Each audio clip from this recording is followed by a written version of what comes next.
No episódio anterior, tomamos conhecimento da queda de um cidadão chamado José Nogueira de um apartamento no centro do Rio de Janeiro.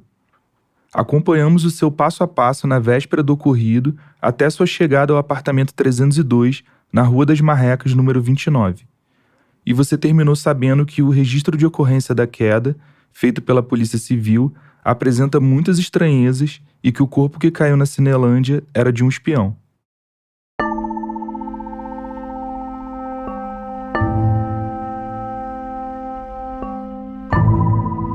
Quando tudo indicava que o José Nogueira ficaria no Hospital Souza Aguiar, até pelo estado crítico dele, que estava em coma, a direção do hospital recebe uma solicitação de transferência por parte do ministro da Marinha, Pedro Paulo Suzano. E a partir daí, imediatamente surgem 2 questionamentos para mim. Primeiro, não seria arriscado uma transferência do José Nogueira nessas condições? Para sanar essa dúvida, eu liguei para a médica Vanessa Pádua. Ao chegar ao hospital, ele ficou um tempo mínimo dentro do Souza Aguiar. Sim. O que eu espero que aconteça nesse tempo mínimo? Que eles tenham avaliado e tenham garantido a estabilidade do paciente. Então, se ele estava sangrando, que tenha contido sangramento, se ele não estava respirando muito bem, que eles tenham garantido via aérea, então talvez tenham passado aquele tubinho na garganta e aí ficava respirando ali através de máquinas. E que é sempre ali o meu parâmetro principal, a parte da respiração e da circulação. Parou o sangramento, está respirando, seja por máquina ou não, ok. Frente a esse quadro de ficou mais estável, talvez desse para fazer, sim, o transporte. Mesmo com riscos, José Nogueira foi transferido para o Hospital Central da Marinha. Agora, é possível também, sabendo todo o contexto do José Nogueira, que ele, sendo um agente da Marinha, um agente secreto, seria interessante para a Marinha ficar com ele nas mãos? Gente, com certeza sim. A irmã do José Nogueira também aborda esse mesmo assunto. E levaram ele para o Souza Aguiar. E o meu irmão, quando soube, falou para o ministro da Marinha, aí ele foi e mandou levar ele para o Hospital da Marinha. Aí por que ele pediu para tirar do Souza Aguiar? Por que Porque você acha? ele achou melhor ele estar lá no Hospital da Marinha, estava mais bem guardado. Ah, sim. Seria melhor atendido. E ele também podiam matar, acabar de matar ele. Ah, entendi. E outro trecho da entrevista da Mazé mostra que o José Nogueira não era um paciente qualquer. Com guarda na porta para ninguém entrar.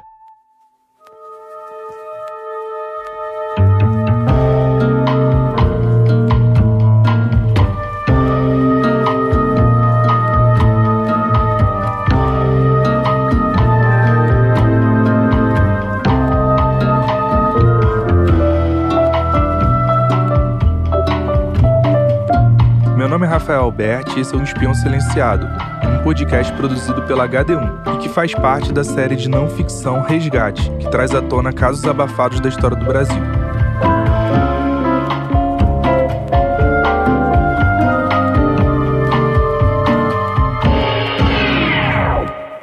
Episódio 2, José de Mundaú.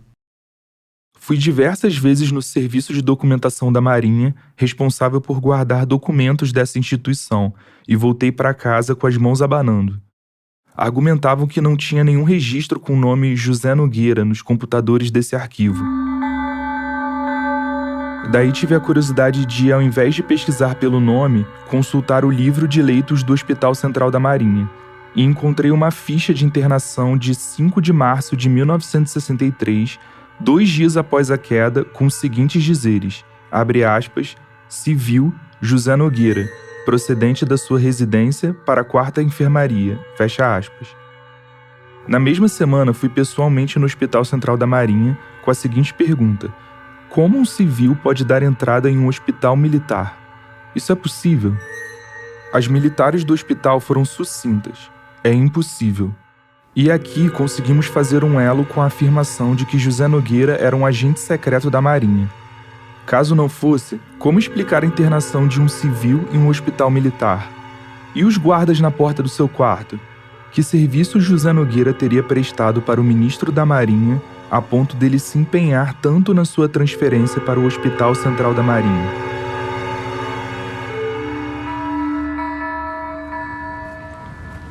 Eu sempre quis conhecer a cidade natal do José Nogueira, mas o desemprego na época que eu morava no Rio de Janeiro e os altos custos das passagens não permitiam que isso fosse prioridade. Mas em 2019 eu comecei a dar aula em escolas públicas em Caruaru, Pernambuco, e eu comecei a ficar mais perto de Mundaú. E agora empregado eu posso viajar, né, com mais tranquilidade até aqui. Na época eu estava no 9º ano de pesquisa, eu não conhecia nenhum familiar do José Nogueira e nunca tinha visto uma foto sua. O termo que eu usava na época era desencargo de consciência para definir essa viagem. Eu sabia que era muito difícil encontrar alguém, mas eu precisava conhecer de perto esse lugar. O dono de um resort na cidade também me indicou outros contemporâneos de José Nogueira. Ele me indicou para conversar com o Pitito Malaquias, um local que teria conhecido José Nogueira. Antes era rapazinho e ele estava da base, né? Aí depois ele ficou por aqui, saiu da base, ficou por aqui, aí depois ele foi embora para o Rio, né? Existem muitos estereótipos que relacionam o Nordeste com pobreza, porém esse não era o perfil desta família. O seu Antero Nogueira, pai de José, era delegado do distrito de Mundaú e segundo sargento da Marinha durante a Segunda Guerra Mundial. Sua mãe, Maria da Penha Nogueira, era dona de casa. Apesar de não serem ricos, não passavam dificuldades e exerciam certa influência na cidade.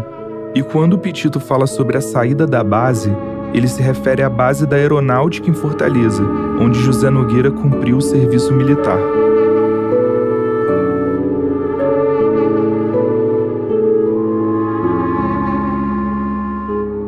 Agora estou me distanciando da casa onde José Nogueira morou e o Pitito Malaquias me contou uma história interessante sobre a força de José Nogueira e um peixe pesado da região chamado garoupa. Ele era um rapaz decente, um rapaz tranquilo, um rapaz...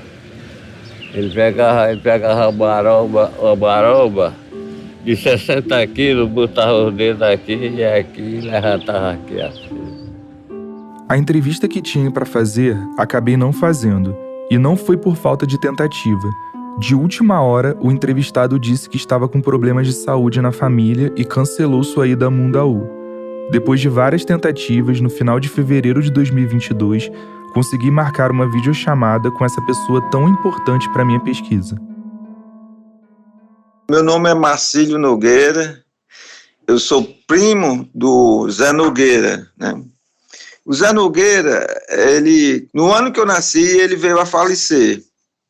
E a mãe dele, a tia Maria da Penha, era uma pessoa muito religiosa e ela falava demais a respeito do Zé Nogueira. E eu, criança, eu acompanhei todo aquele sofrimento dela, que ela já estava em estado terminal.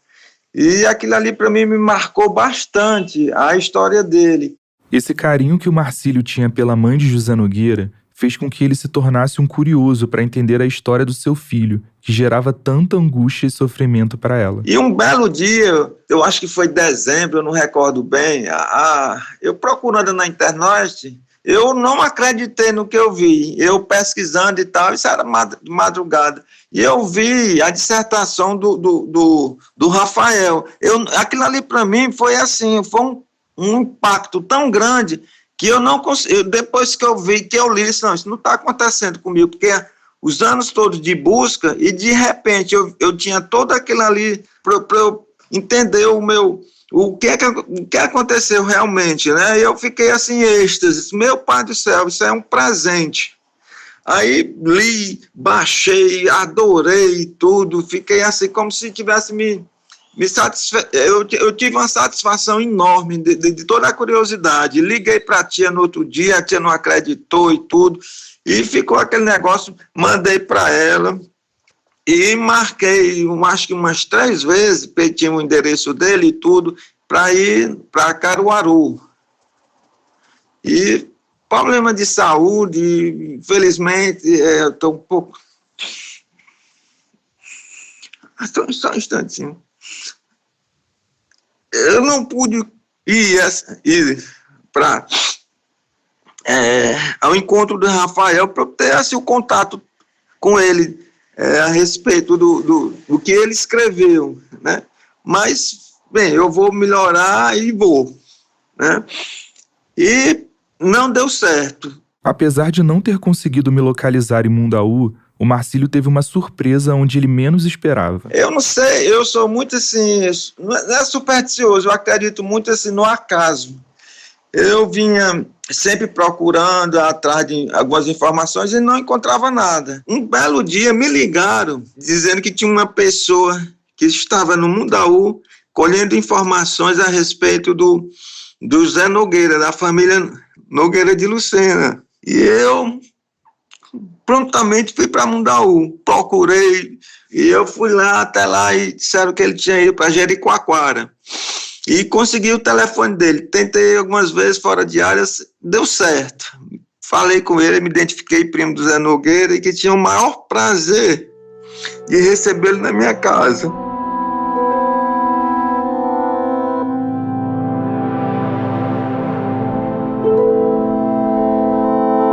Essas ligações telefônicas do Marcílio para mim foram no dia 30 de dezembro de 2019.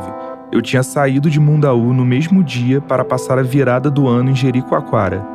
Cheguei por volta das 11 da manhã no hostel, mas o check-in era só a partir das 2 horas. Então eu fui almoçar e voltei umas 11h45. Como eu não podia ir para o quarto, fiquei na recepção com as malas e o meu ukulele esperando a hora de entrar. E quando fui olhar meu celular, tinha umas 7 ou 8 ligações não atendidas. De primeira achei que era telemarketing. Mas depois percebi que todas as ligações vinham de um mesmo número, com o prefixo do Ceará.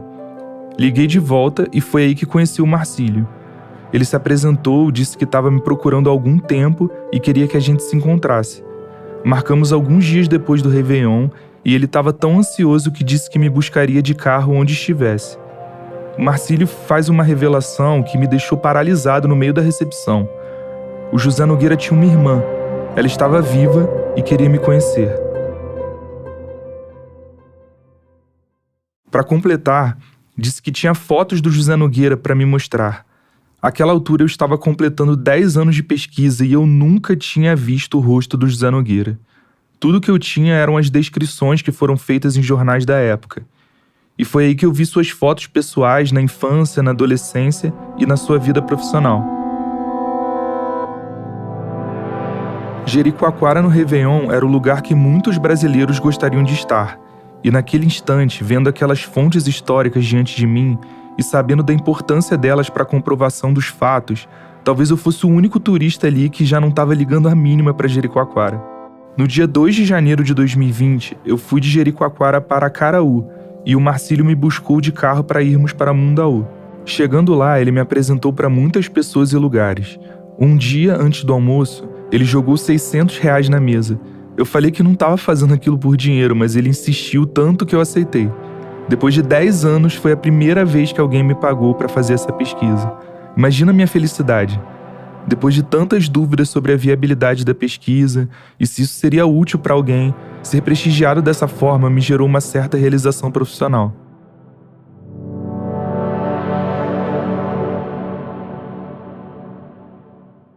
Voltando para Mundaú, na virada de 2021 para 2022. Então, pessoal, são 11h52 do dia 31 de dezembro de 2021. Tá tendo um forrozinho aqui na pousada que eu tô hospedado. E falta pouco, né, para começar o ano de 2022 e tá passando um monte de coisa na minha cabeça, né?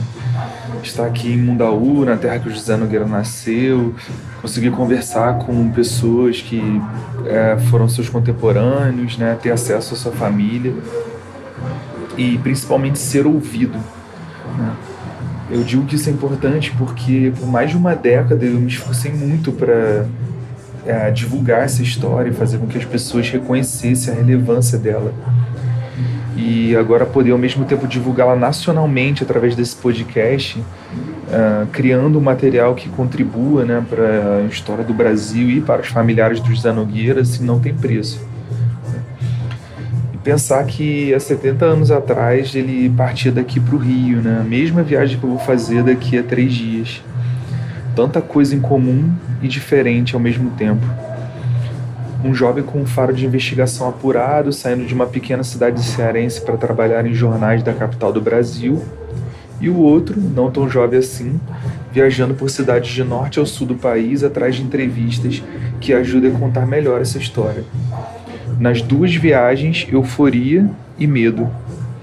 De mãos dadas com a coragem de contar histórias abafadas da memória nacional, está o temor de abordar casos como esse no Brasil, nos anos 60 e nesse exato momento.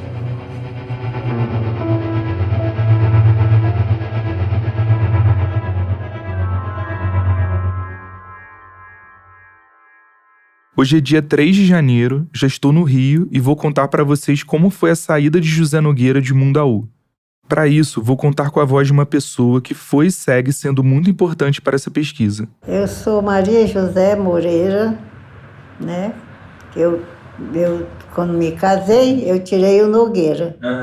Aí fiquei Maria José Moreira. Ele era muito meu amigo, muito meu amigo. Meu irmão. Era o seu irmão, né? Meu irmão. Tá certo. Ele era mais novo que eu. A primeira informação é que ele teria sido reservista da aeronáutica neste ano. Porém, não há como precisar que foi exatamente esta a data da sua vinda ao Rio. Certamente não é algo muito distante disso, porque os familiares e contemporâneos de José Nogueira relatam passagens dele em Mundaú durante a adolescência. Acredito que ele tenha chegado entre 1950 e 1952. Eu vim para Fortaleza estudar. E ele foi estudar em Canindé. Ele estudava no colégio de Frades. E o meu irmão, Geraldo, estudava no colégio de padre. Que a minha mãe, que era muito religiosa, queria que eles fossem tudo o padre, o frade. E eu queria que eu fosse freira. E o José, quando saiu de Canindé, ele foi estudar no Cearense, colégio Cearense. Aí ele fez o ginásio, estudou lá. Aí depois ele serviu a aeronáutica. Ele serviu em Fortaleza mesmo. A minha mãe era muito bacana, muito boa, muito amiga, né? E meu pai também. Meu pai viajava, né? Depois ele deixou. Ele fazia o quê, o seu pai? Meu pai era de navio. Ele era da Marinha. Da Marinha. E delegado também, não é? Foi delegado lá no Mundaú. Aí ele procurou tirar a gente lá do Mundaú, que ele disse, você aqui não tem futuro. Aí por que ele foi para o Rio de Janeiro? Mas aí ele saiu. Ele saiu em Fortaleza? Pediu demissão da aeronáutica, não quis continuar. Mas você sabe por que ele foi para o Rio ou não tem essa informação? Porque ele quis ir. Ele queria ganhar uma vida. Ganhar a vida. Né? Sim. É o mundo, ele era aventureiro. Tinha esse perfil, né? Tinha. Aí foram para casa do pai da Jane. Jane é a esposa do Geraldo Magela, irmão de José Nogueira. Depois disso, as fontes jornalísticas afirmam que ele começa a trabalhar no jornal Diário da Noite, se destaca pelo apurado faro investigativo e Calazans Fernandes, chefe de reportagem desse jornal, o promove como repórter. E nessa função, ele se envolve no primeiro grande caso da sua carreira, um escândalo envolvendo atrizes famosas, socialites e revistas sensacionalistas, a chamada Imprensa Marrom. O jornal, 19 de agosto de 1960, abre aspas, repressão contra revistas especializadas em calúnia continua, fecha aspas. Entre 1959 e 1960, estourou um escândalo sobre a imprensa brasileira que estampou as capas de jornais da época. Jornalistas das revistas Moral, Confidencial e Escândalo foram acusados de extorquir dinheiro de famosos e anônimos em troca de não publicar informações íntimas e difamatórias. Essa não era uma prática nova na imprensa brasileira. Pelo menos desde os anos 20 já se tem notícia de casos assim. O que chamou mais atenção foi quando a socialite Silvia Serafim Tibau, que foi exposta na capa do jornal A Crítica como adúltera, acabou matando Roberto Rodrigues, filho do dono do jornal e irmão de Nelson Rodrigues. Voltando ao caso da Imprensa Marrom, pessoas de muita fama caíram nesse golpe. Oscarito e Grande Otelo, inclusive, deram dinheiro aos chantagistas, como afirma o Diário da Noite, do dia 15 de agosto de 1960. Depuseram na delegacia a cantora Maísa, o jornalista Ibrahim Suede, a atriz Tônia Carreiro e a cantora Ângela Maria. Inclusive, o cineasta Eusebir Pereira da Silva chegou a se suicidar após as fake news levantadas contra ele. Diário da Noite, 24 de agosto de 1960. Abre aspas. Gangue sinistra ameaça de morte os denunciadores. Fecha aspas. Diário da Noite, 25 de agosto de 1960. Abre aspas. Diário da Noite revela por que chantagistas estão impunes. Corrupção protege abutres. Fecha aspas. Jornal do Brasil, 25 de agosto de 1960. Abre aspas. 5 testemunhas acusaram ontem Fred Daltro, Delorme Amaral e Alberto Conrado como responsáveis pelo suicídio do cineasta Eusebir Pereira da Silva. Fecha aspas.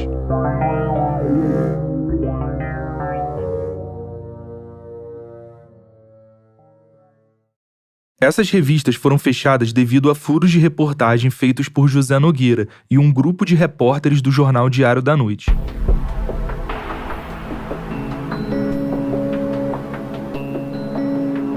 O José Nogueira chegou então ao Rio de Janeiro no início dos anos 50, emplacou sua carreira jornalística no fim dessa mesma década, e nesse meio tempo, muita coisa mudou no Rio de Janeiro e no Brasil.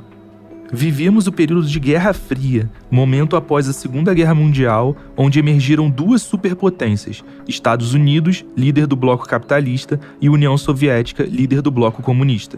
Só para te situar do clima político da época, os países, autoridades governamentais e pessoas comuns eram pressionados a escolher um lado. Se o presidente quisesse ter uma certa liberdade na condução da política econômica de um país que não estivesse vinculado a um programa da União Soviética, seria taxado de capitalista e poderia sofrer consequências. A mesma coisa para um cidadão desinteressado por política e que simplesmente manifestasse seu desagrado com um jornal alinhado com os Estados Unidos, seria taxado automaticamente de comunista. Eram tempos que se tinha que escolher um lado. E mesmo se você não escolhesse, escolhiam para você. É o que o historiador Paulo César Gomes vai comentar. O ideário anticomunista, que também já foi bastante estudado por vários pesquisadores sobre várias perspectivas, ele é um ideário que surge na década de 20, pouco depois da Revolução Russa. Então, é um ideário no sentido assim, é um conjunto de ideias que é muito difuso, assim, não tem um significado fixo, não se sabe definir assim, com muita exatidão o que seria o anticomunismo. Tem características gerais, ou seja, como se diz, o medo desse regime comunista, mas ao mesmo tempo tem uma série de fantasias que envolvem o anticomunismo. Ou seja, em certa medida, tudo e todos aqueles que se diferem de um determinado padrão de comportamento, de um determinado padrão político, acaba sendo encaixado como comunista.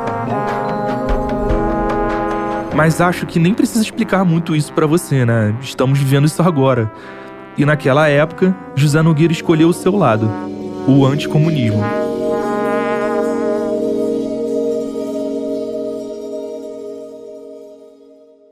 José Nogueira participou de várias organizações anticomunistas, Instituto Brasileiro de Ação Democrática, o IBAD, Movimento Anticomunista, MAC, Cruzada Brasileira Anticomunista, CBAC. Em alguns de forma mais ativa e constante, em outros participando de reuniões. Uma figura marcante do anticomunismo na época era Joaquim Miguel Vieira Ferreira, vulgo Tiroteio ou Joaquim Metralha. Conhecido em Niterói, Itaboraí e bastante atuante no Rio de Janeiro, frequenta essas organizações e outras de mesmo teor ideológico. Joaquim Metralha e José Nogueira trabalharam juntos em vários lugares. Eram agentes secretos do Centro de Informações da Marinha, CENIMAR, e atuaram na Cruzada Brasileira Anticomunista. Joaquim Metralha era magro, de médio porte, deixava-se fotografar com a metralhadora na mão, dispunha de informações privilegiadas sobre seus inimigos políticos e fundador das principais organizações anticomunistas da época. Ele também escrevia em jornais e tinha um tom bastante ameaçador nas suas matérias. Não tem como afirmar, mas diante do que eu pesquisei, é bem provável que o Joaquim Metralha tenha sido esse elo de introduzir o José Nogueira nessas organizações. Inclusive, José Nogueira aceitou o convite para ser o redator-chefe do jornal Tribuna de Notícias, que pertencia à Cruzada Brasileira Anticomunista. E é justamente nesse jornal que José Nogueira faz a sua próxima denúncia. Quando me disponho a denunciar a nação brasileira, a ignominiosa traição perpetrada por indivíduos que, a soldo de potências estrangeiras, vivem solapando os mais sagrados interesses políticos sociais do país, e faço com o espírito de bom brasileiro, que não desejava ver a sua pátria jogada à férola de pardos reacionários, embora sabendo que me irá expor ao risco de perder a própria vida. E esse medo de perder a vida vinha de uma série de denúncias feitas no próprio jornal anticomunista, contra o seu próprio amigo, Joaquim Metralha.